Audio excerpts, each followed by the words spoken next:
It's the pound, baby. Pound it, Bink. Pound it. Okay. Virtual pound if we're still in social distancing.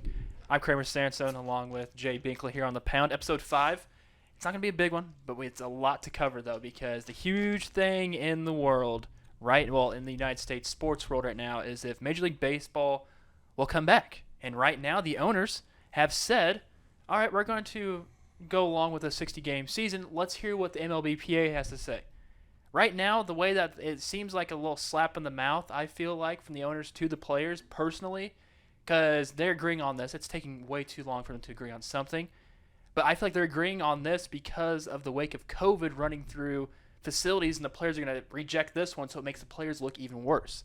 That's how I feel this is going to happen, because the players want to stay healthy, because they're the reason why the product is the way it is, because the players. It's not the owners. The owners may have brought the players there, but the players are there to bring in the revenue for themselves and the team, and also put butts in seats. We know fans won't be there. But it feels like right now the owners are just trying to one-up the players because they believe that, okay, if we agree to this and say baseball doesn't happen because of COVID, it's the players' fault because they're going to say no to this.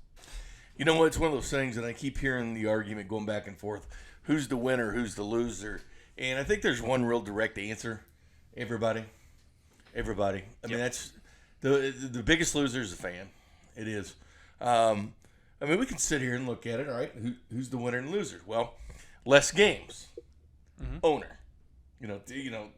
Let's put a check mark. Put a check on. Yep, I'll put it right here. MLBPA can still file a grievance. Check mark in the players. Mm-hmm. No universal DH. Check mark for the owners because they're not. Well, I think they'll have one this year for the health of their players. But it could be not only that, but that's more jobs for the union. So that's to the owners. They're not putting advertisements on jerseys. That goes to the players. And honestly, with the advertisements on jersey, it would make sense for a shortened season to get at least as much revenue as you can from corporate areas, or say if it's like a Dorito on Bryce Harper's shirt. That's something right there that could possibly happen, but it won't. I wouldn't be surprised if this happens next season, or if there even is a next season, because they still have to vote for another MLBPA. So it just seems like right now it makes sense to throw the 60 game out there, but I just do not like how both sides are cooperating with this. It just seems like it's just we're in round 20 of a boxing fight because of all of the counter proposals, the voicemails, but putting out the messages on social media, back and forth, going through that the entire month of April and also the month of May, and now we're almost done with it's June 23rd right now, Bink, and we still have yet to see if this is actually confirmed on okay, we're having baseball in the end of July. It's like we need something. This boxing match has to end. Well, expanded postseason, you're not going to see that either. No, you won't see that at all. That's another big one, was the expanded postseason. And here's the thing about it. Yeah, so at the training camp supposed to begin, or spring training, SEC 2.0, July 1st. Yeah. That's next week?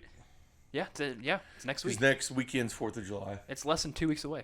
So they show up, and then there's that whole month where, the tennis player Djokovic got the COVID-19 today. The new story out, more Phillies got it. That's brand new to me. And now there's 12 total. And they've already shut down the Blue Jays facility in Philly. So that's the other thing. Now, teams will be practicing at their home turf. Mm-hmm. But, okay, what if a couple players get it? Well, we already know. Then all of a sudden, they're out 14 days. And then all of a sudden, what about all the players they were in contact with, which is probably pretty much most of the team? Then do they sit out 10 days? Or what if your star pitcher or star player gets it with 14 games remaining in the season on game 44? So I guess they're out for the last 14 games.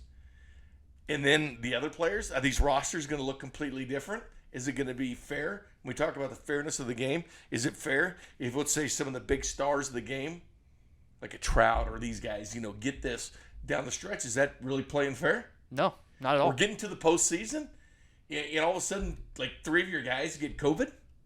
I don't know. I just think there's way too many risks, and they're going to come out with all these safety protocols and everything with the players and owners.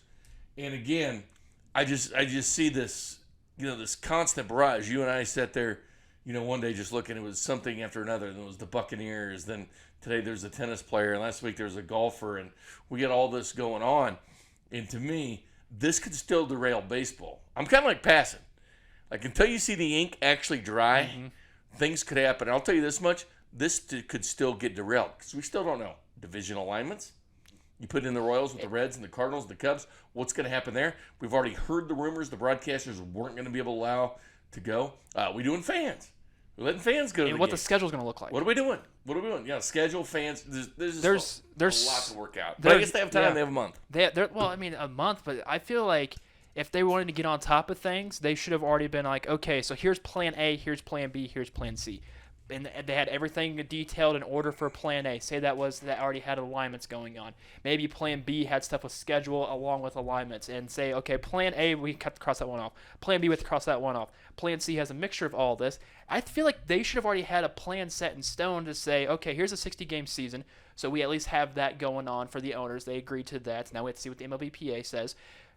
If they already had that plan C and set for them before they give it out, it's kind of like the tentative schedule. It's always like, okay, let's have the Royals play let's have White Sox here, Detroit. Oh, we have to mix this up now. All right, so we have to put the Cincinnati Reds in here where the Detroit Tigers slot was supposed to be for the Kansas City Royals. So they could have at least already had that ready, so when we can just get this thing going and rolling. Because do we even know that when players are supposed to report on July 1st, if this gets passed, if this is a big if right now, if that gets passed, are they going to know by July 1st that, okay, our first series of the opening season is against said team?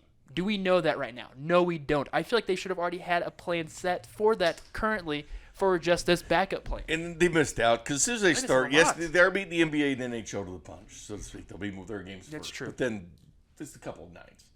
And then, boom, everybody's going. Mm-hmm. Baseball missed an opportunity to have the summer to themselves. Just look at NASCAR's popularity and UFCs and everything.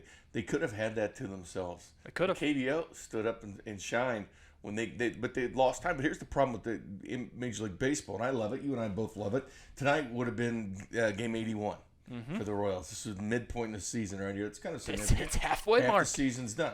And again, 81's a hell of a lot more than they've. Imagine you and I stopped them 60 games ago and called it good. Mm-hmm. Yeah. Called it a wrap. Could have. Sure, we could have. But then the NFL preseason is going to start spring very soon in training camp. So they're starting that. They can start that the 25th or 28th of July.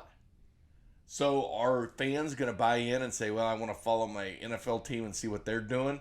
Or am I going back to my major league team, which there's all this bickering going on between the two? I say we'll still enjoy it because training camp is training camp. Give me some tangible sports. Exactly. So give me some Major League Baseball. I do feel that they lost themselves. Well, no, they lost the expanded revenue by not having the expanded postseason. But I'll be honest with you, I think expanded postseason would be kind of silly. It would have been when it's 60-game season because it's already watered down anyway. Getting to the postseason, watered down even more. Nah. And I feel like when they added that extra wild card spot, people were furious about that. It's like, oh no, we can't add more teams into this because it's already set where the best team that didn't win their division is automatically going to go in there. I actually like the extra wild card spot. I would have hated it if they would have added more teams to a 60-game season because there's at least 4 of those teams are going to be that were not worthy of that spot. I don't know. I hate it. It's going to make the players look bad because I already am saying this to myself that if baseball happens, it happens. I'm not going to care. Of course, I'll be happy for it to come back, but I'm already on that standpoint of me saying, you know what? I can deal without baseball this year. I hate saying that, though. I hate it. But it's got to the point where they're juggling everything that it's not losing me as a fan to the sport. Of course, I'm going to watch it. It's baseball runs through my blood at times. So I at least will watch some of this, but it's got to the point where it's like, I don't care. I don't care at all. Just do something. You got used to something you're used to not being there. It's true. On a positive note, the Royals signed their draft picks. Which I saw all that. On a positive note, 3 of the top 7 were Kansas City Royals players. That's pretty sweet. Exactly. On a positive note, the Royals, they cleaned up, man. There's good news in this world. You know what? That's what happens when you pay your players through the pandemic. You pay your minor leaguers. And all of a sudden, guys realize, hey, they're going to take care of me. I wish the Royals ran Major League Baseball at some point because I don't think we'd have had these problems. No. If Dayton Moore was in charge of this, we'd be playing ball right now. I agree. Dayton Moore is such like I'm not just saying that because of how much I know the guy, but it's like he is such like he's on top of everything. He knows what's best for the team and also himself and also the entire organization. Which I wish more people were like that. I wish Rob Manfred was like that to have a mindset of like, okay, I know I have to side with the owners. I know I was a players guy before coming into this role as MLB commissioner, but I gotta at least not play both sides, but be like the entire community. Don't just have it like move it to where our owners here, players here. We have to have a complete divide the entire time. You don't need a complete divide at all. You're all working together as one to get this product out there and help each other out. The good news, Kramer, you and I debate this. We put it 30%, 20%. Let's face it. I mean, both our percentages were right because neither side won the negotiations. No. The commissioner had to say, "You're playing. It's your job. You have to play." Yeah, I mean, Rob Manfred was stuck in the middle. He could have already done this already, though. This is that's the the thing. agreement they had back in March.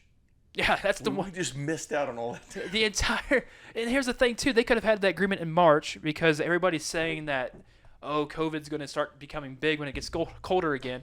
No. What month starts the coldness of the weather? In September, early October. When does the postseason start? October. I know. We're going to see teams with players who are going to have illnesses because of this, and we're waiting to, but dragging their feet. They could have already had. They could have already had 30 games done by now if they wanted to. They wanted to start in the middle of May. They could have already brace ourselves to the new normal. And that's the thing too. I don't like. We have to do that. I don't like the new normal, but we have to adapt. And I feel like we could already do that by now. But the fact that Major League Baseball is just dragging their feet, the players and owners, this doesn't look good. And everybody's already saying that back in '94, it looked worse when the players striked. It could get even uglier now. Well, think about it. The CBA 2021. You think this CBA, is bad? Yeah. Wait till they sit down and work on this. They couldn't get along to figure this out during the pandemic, bringing back the sport of baseball. Imagine trying to sit down with the CBA. Now, that's going to be difficult. Yeah, I mean, it could be a work stoppage then, too. Ball players start saving their money. And baseball's a huge thing with stats. I did not realize this, but I watched the junior special on MLB Network. It was exceptional. If you haven't watched it, try to watch it. When Griffey, I didn't realize he could have broken Roger Maris's record in '94. Yeah, he was on the pace. Yeah, he was on pace to do that. I did not know that. I did not know that at all. He had 40 home runs, I believe. He was at 48. He was at 48 once then it strike. stopped. So think about the stats now. He almost beat it with McGuire and Sosa because he was true, kind of the other. He was the guy that they were probably that people wanted to. He was pushing him in the beginning. He was, but the fact was, say Mike Trout. Mike Trout is probably comparable to Mickey Mantle. Like that's what everybody's always said that he's the next Mickey Mantle. I think but numbers wise, he's above Mickey Mantle. And I know it's two different eras. You really can't compare and contrast that much. But we're wasting. What is it? 162 games in a season. We're only going to see 60. And say next year 60 games as well because we don't know what's going to happen. We're wasting almost 2 full seasons worth of Mike Trout and his numbers, and he could be on pace to possibly with his home run stuff. He could be the leading getter in MLB home runs. Or older players like Pujols or Nelson Cruz. And Pujols even said that he wanted to continue to play after this season. This is his last year on his contract, and he still wants to play. And it's like we're seeing 1 year. Well, the trade deadline hurts teams that like the Royals. I mean, I don't know what they're going to do if they're even going to have a trade deadline. We'll see. But it was maybe it'd be hot because people. But what are you really going to get for a player now? They have a trade deadline at game 40. What are you going to do? Yeah, what are you going to do for a player with 20 games? I mean, like Ian Kennedy probably could have got some stuff for the Royals. He probably could have. He could have got package him with something, or even just send him out for some rookies. Yeah. They could have easily done that. But Major League Baseball. I know for a fact once we upload this, we'll know what's happened. But what's your I keep checking to see if they're going to agree on it. I just think have that to.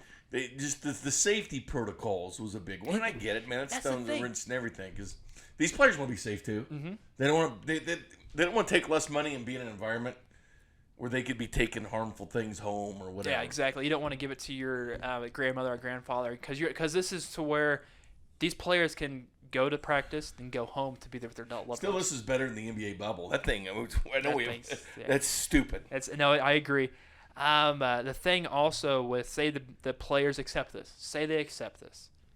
Which they have to. I already said when and where. And yeah. There's enough concessions. I guess, for the most part, I've heard they're happy with it. With some aren't. Look at Trevor Bauer and those guys. He thinks it's a joke. Tweet. I mean, there's going to be, and you know what? There's probably players that are going to have the right not to play.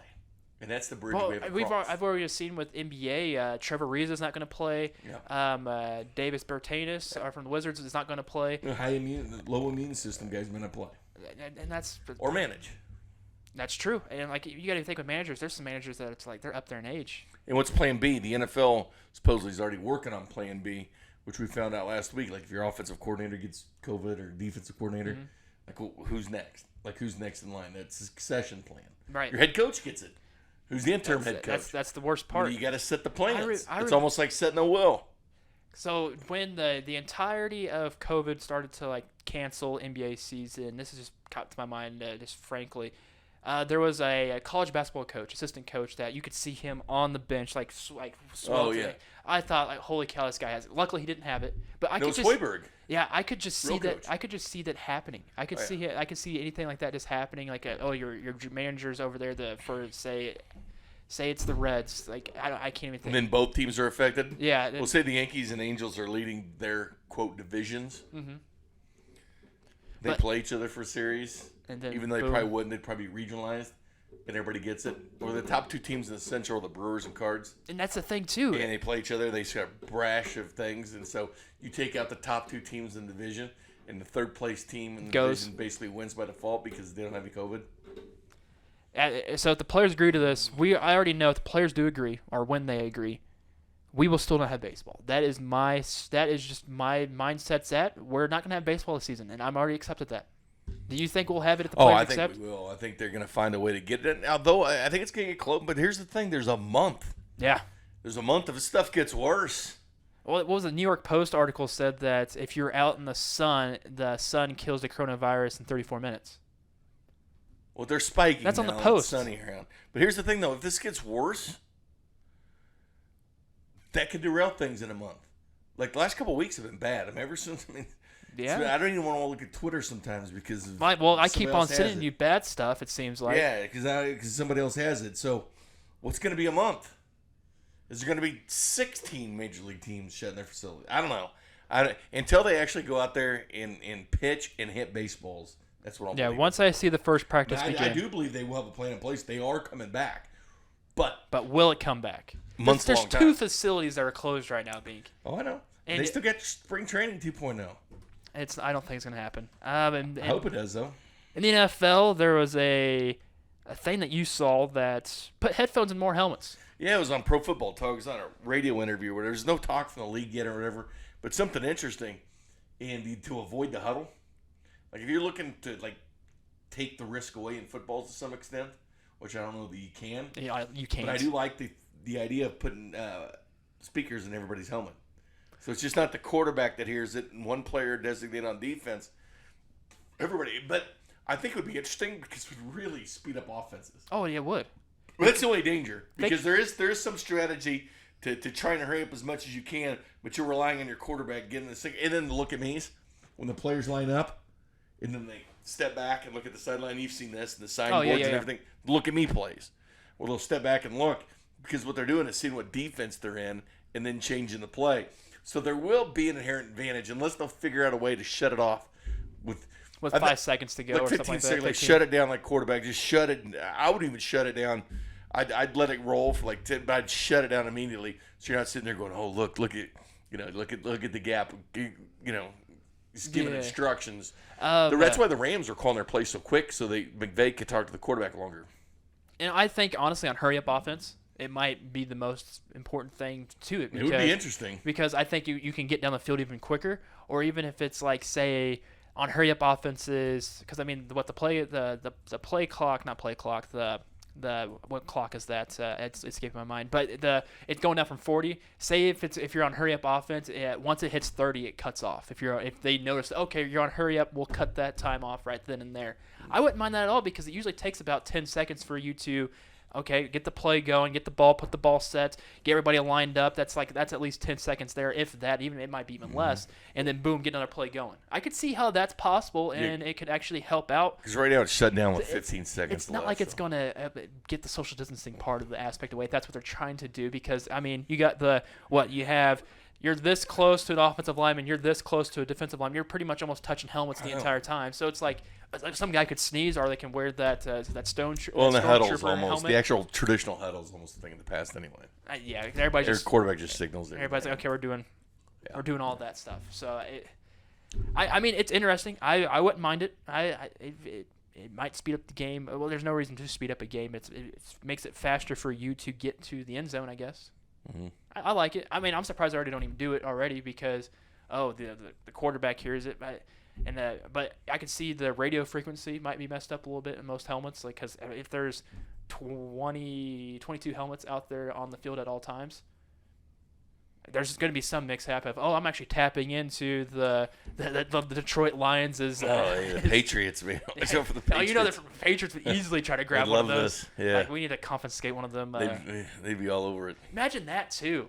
If some player leaves their helmet on the ground, get a drink of water, they go back and the helmet's gone. And it's like, where's my helmet's at? And you end up like later on, it's like in the dumpster behind the Patriots or somebody. Yeah, you're right. I think it's too risky. I think they just keep the quarterback signal the plays anyway. The huddle, you don't have to be that close. I mean, just go back to the old days. You don't social distance the huddle. We'll grab the quarterback. Everybody can just take 3 steps back, and you can still talk or do some hand signals, and it would work. Yeah.